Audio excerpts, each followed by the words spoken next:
What is going on, everybody? Welcome back to another episode of the Modded Minecraft series.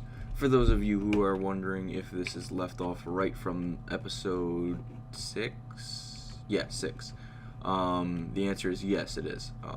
Going right from one to the other. It's just I was running out of time for the last video, so needed to cut it short. Alright, so first things first. I'll place down the sag mill now. Show you guys what this does, how it works, how it gets energy, and then we'll tackle better barrels.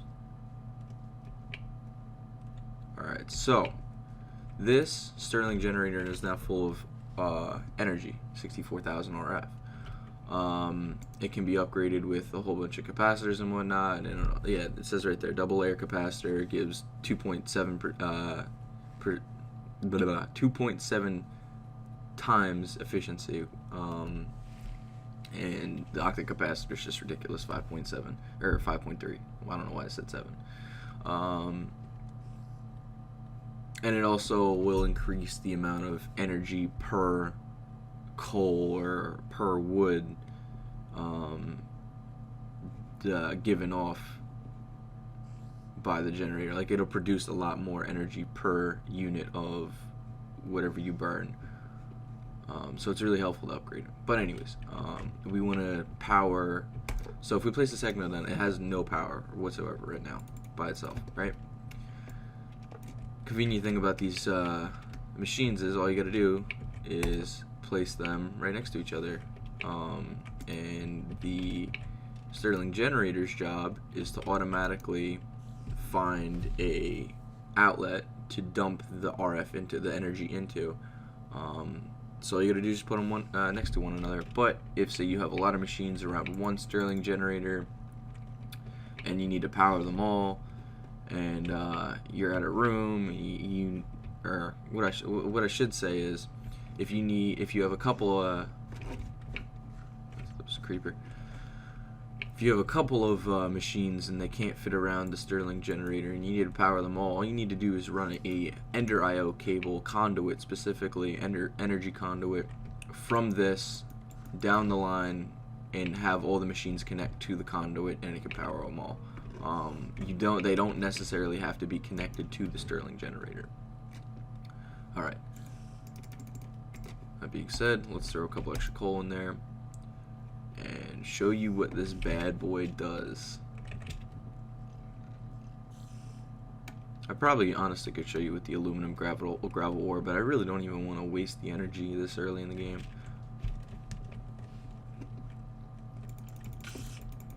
Because aluminum ore, I'm not going to be using that for a very long time, and I don't even think you use it for long either. Or not for long, but for very much things. Yeah, so I guess for long. Let's go iron gravel ore, right? Okay. Boom, boom. And we'll go regular iron ore. Ooh, I need to eat food, actually. Oh, get inside. Oh. Where is he? Oh, there he is. Come over here, stupid.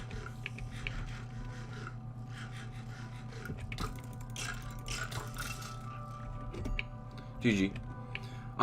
Okay, right. So, sag mill. First things first, take whatever ore you desire to be doubled and place it in the top.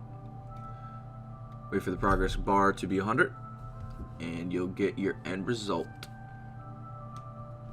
which is pulverized iron.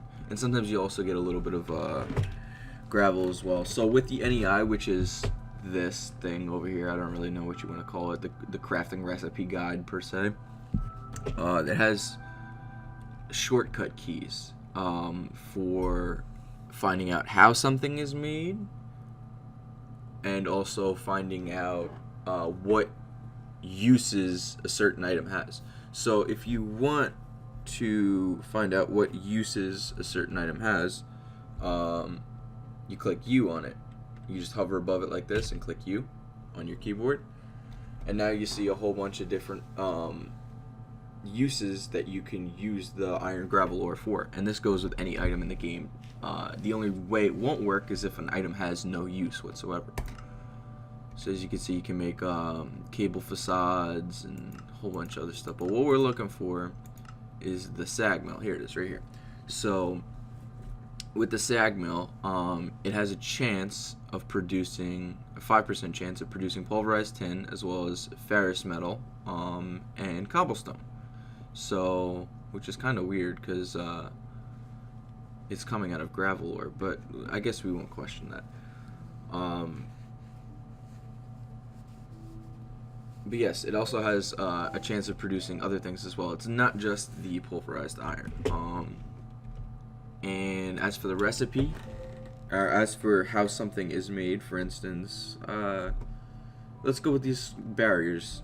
All you'd have to do for how to find out how something is made like that is just hover above it and click R, just like that, and that's the recipe. Convenient, right? R for recipe, U for use. That's how I look at it, at least. Makes sense to me. Right, so a little glitch there, but as you can see, we got some ferrous metal, we got a tin, or a pulverized tin, and cobblestone as well. We're gonna go ahead and put in more of this, and that's really just the beauty of these machines. They do everything. They make everything so much easier for you. They double your ores, you know. Just it makes things a lot easier. It's pretty simple once you learn it as well. It's not that complicated. Okay, so now we're gonna move on to better barrels. Oh Lord, that capital. These require 7 wood, regular wood, not wood planks, 1 chest, and a half slab.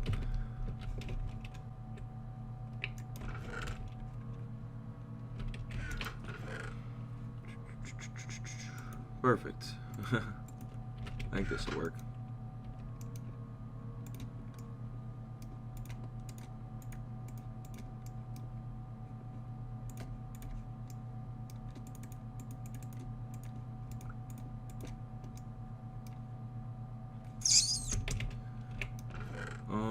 Boom. Kitty. Didn't work, huh? I guess you can't use rubber. There, better barrel. Okay. So what this better barrel does is you can pretty much, I wouldn't say infinite, but you can stack a lot of one item in this better barrel. So we have a lot of cobblestone, right? We need space now, and we need to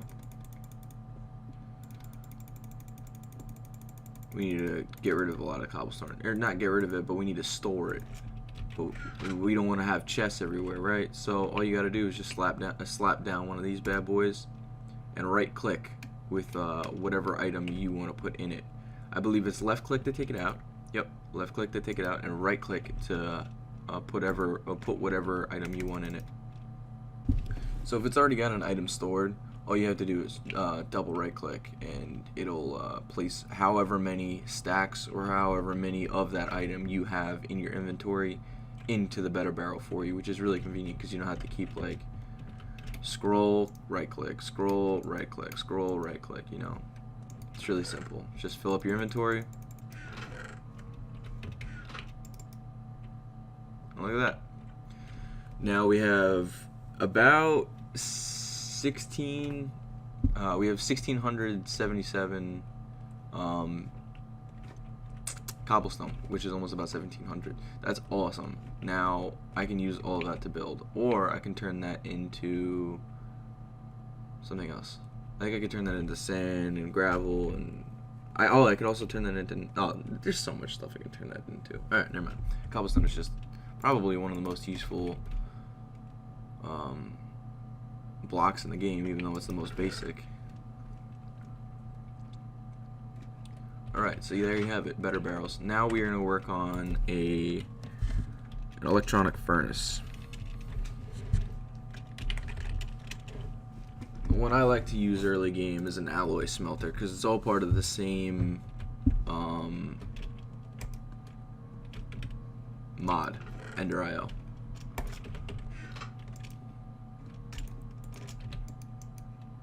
I don't like to stray too far from each other early game because it might require different energy sources and whatnot, and that's just a pain. So I'd rather just do it like this, so that way I don't have to craft too much extra stuff. Alright, we are back. Let's finish up this alloy smelter now. So now we need... And that's the other convenient thing too. Every time you need cobblestone, instead of looking through chests, you just go over, hit it once with your left hand, and or just punch it rather, I mean, and you know, boom. Stack of cobble. Alright, now we need another copper bearing.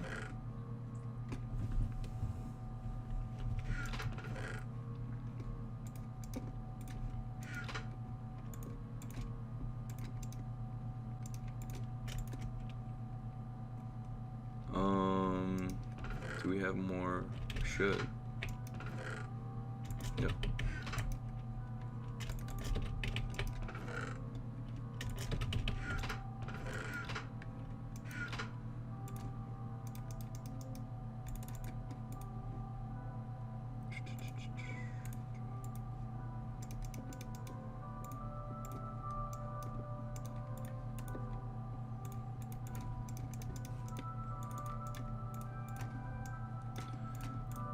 Boom. And we just need one of these bad boys. Boom, boom, boom. Boom, boom, boom. Boom. Boom. Alloy smelter. Perfect. Same thing that I said about the sag mill when it comes to power and taken out. Take. Same thing. Same thing goes. Same.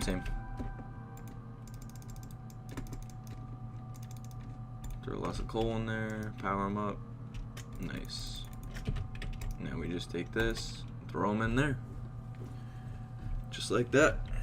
We got ourselves a little set of machines.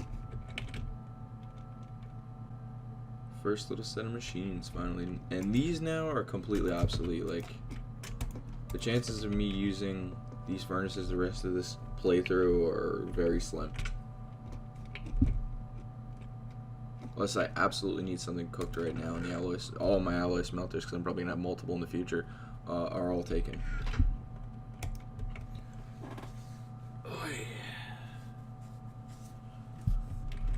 Alright, now we're getting somewhere. Now we are getting somewhere. Next thing I want to work on is a reactor. Something that'll automatically produce power for me. But I think to do that, I'm gonna need more iron. Actually, I have quite a bit of iron left. Maybe I ought to build... No, I don't have ender pearls yet. I don't even have diamonds yet, actually. Alright, looks like I gotta go mining.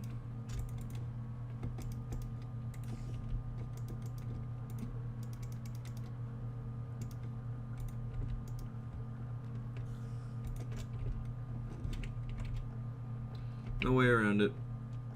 Time to go. Back in the hole we go.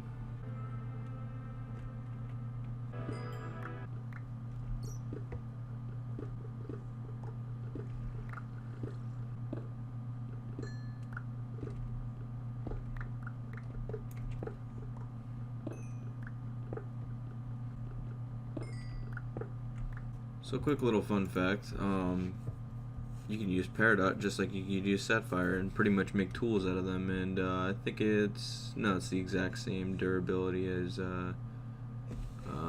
iron, it looks like. So it replaces iron, so you don't essentially have to use iron if you find Peridot, Sapphire, and I believe Ruby as well.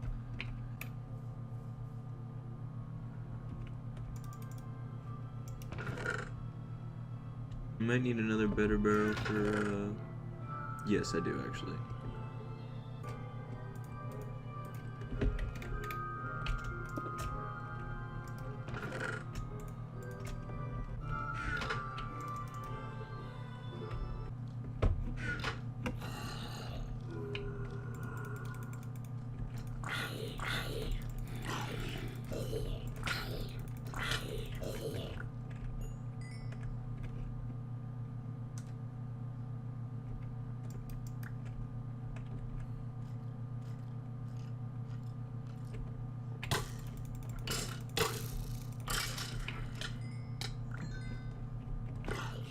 Oh boy, there's a creeper.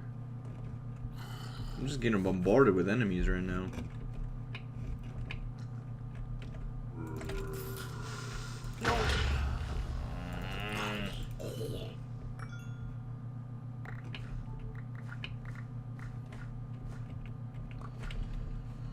Stupid creeper.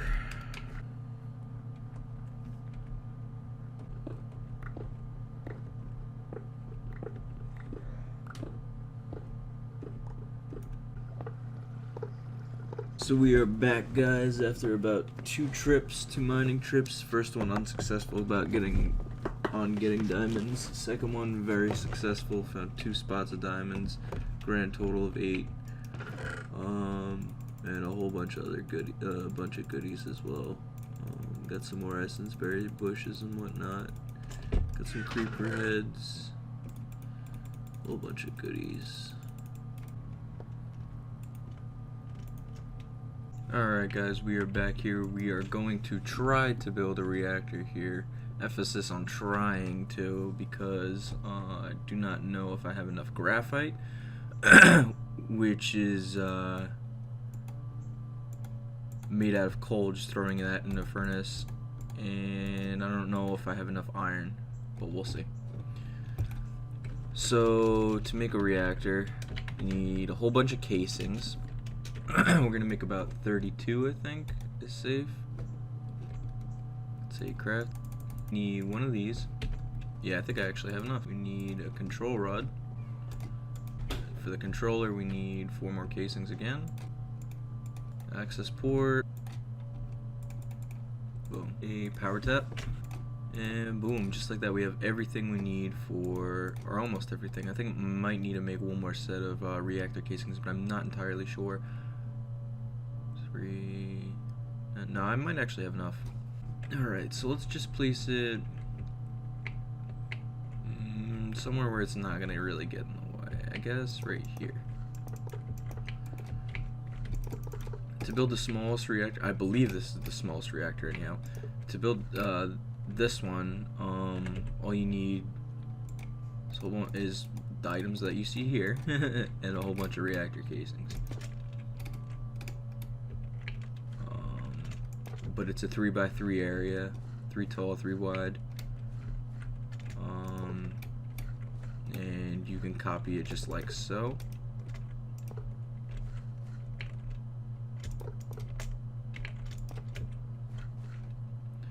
I'll explain what each of these blocks do in a moment. Yep, I thought so. One more. Boom, and you know it's complete because it'll have that animation, and the reactor casings will start to look like this. You know, like it'll have that. It just doesn't look the same. It's almost like the chisel got to it. Automatic chisel got to it. And automatic chisel. Alright, so now what you gotta do is, or let me explain all 3 of these blocks to begin with. First off, this is a reactor, as you know, for the millionth time, and by the amount of blocks that say reactor before it as a prefix. What it does is it essentially creates power just from almost nothing. All you gotta do is get yellorium or uranium and put it in this access port. Yellorium and uranium goes in, cyanide comes out when it's depleted, when the block of yellorium or uranium is used. So the controller is basically what it sounds like. It controls whether it goes on, controls whether it goes off. And all you got to do is click these two handy dandy buttons right here, activate and deactivate. And the power tap, just plain and simple power tap. Just hook up some cables to it or a power bank, and you can suck the power out of it and pump it into machines, pump it into the power bank, whatever you want. But yeah, so let's fire up this reactor, shall we? And already you'll see it produces so much more power than the Stirling? Yeah, Stirling generator. Okay, so next up for our list of things that we need to build, we need to make energy conduits, because that's how we are going to spread the energy from the reactor to our machines without having to do this. One at a time, filling them up. The most basic energy conduit is just iron and redstone, correct? Yes, iron and redstone. But the thing we need also is the binder conduits, and these are made from clay, sand, and gravel. So I gotta go get I gotta go get all three actually. No, I just gotta get sand and clay actually. I'll see you guys in a minute when I get the clay and sand. Alright, so I didn't actually have to go too far. The house is actually still visible, or at least the plot side, I should say. I shouldn't say the house yet. It's not really much of a house. It's more like just a hallway with a staircase to a machine room.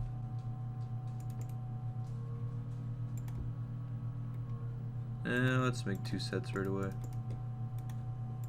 1, 2, 3, 4, 5, 6. Boom. Boom. That's all we need. Binder composite, that's what it was.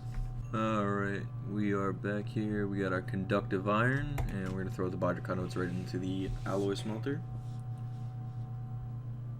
This should give us a whole bunch of the conduit binders. Wow, 12. Sheesh.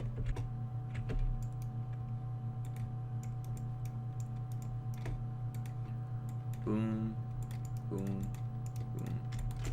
Yeah, we got conduits. Conduit. Right. Now we're gonna take these, put them down like this, and then we just throw our machines on them. It'll automatically connect and start pumping in.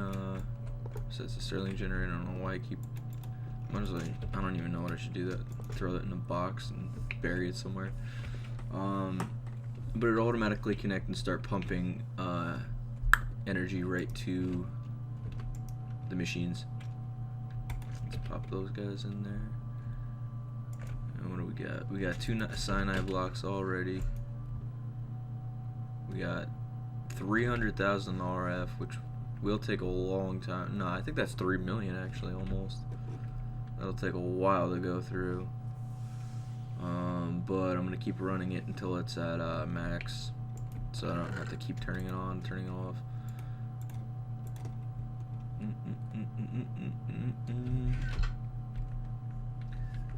All right.